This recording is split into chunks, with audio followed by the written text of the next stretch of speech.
So let's dive into a story about how personalities worked together and conflicted in order to do something pretty amazing.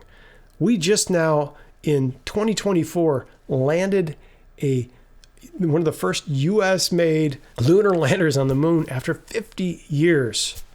50 years. So 50 years ago, there were guys with pocket protectors and slide rules, no computers, nothing like this.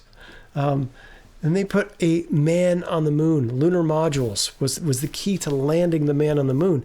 So you had to have one of these teams with a lot of different problem-solving skills, and there were practical guys who knew that. In fact, there was 2 guys on this team from MIT and Grumman, and Joseph Galvin and Robert Siemens.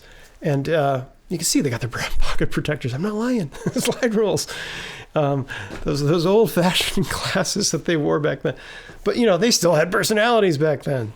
So you had a guy that really practical. This is the practical solution. Let's put rectangular windows on the lunar lander. And the other guy's like, no, they have to be angular. You see how triangular, you see how they fit together? They reduce the weight, and there's less glass, and there's less chance for them to break.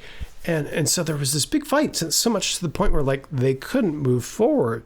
So the practical and the creative in conflict, which is the trait of openness.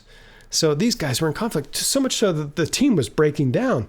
They weren't going to be able to deliver this on time. The time schedule and the pressures on these teams were immense. So they had a supervisor, George Lowe, who jumped in, and he kind of broke the stalemate. And he was good at this. So he was good at understanding practicality, creativity, and he was able to get these guys to work together. He did have to select and say, the rectangle is the more practical solution in this point. But he recognized that, but we need his openness still. We need his creativity still on our team. Both guys are good, leading their strengths, but I'm going to have to make a decision and go with this. And that's what a good leader can do. He can bridge the gap between different personalities and help people to realize that we do have to make a solution, we do have to move on, but everyone is contributing. Everyone is valuable. They were able to land a man on the moon because of these different varieties of personalities that they had on their team. And so they made history. A bunch of different personalities working together, landing someone on the moon in 1969, which is an incredible feat, thinking that they didn't even have, those pocket calculators that we came out in the late 70s.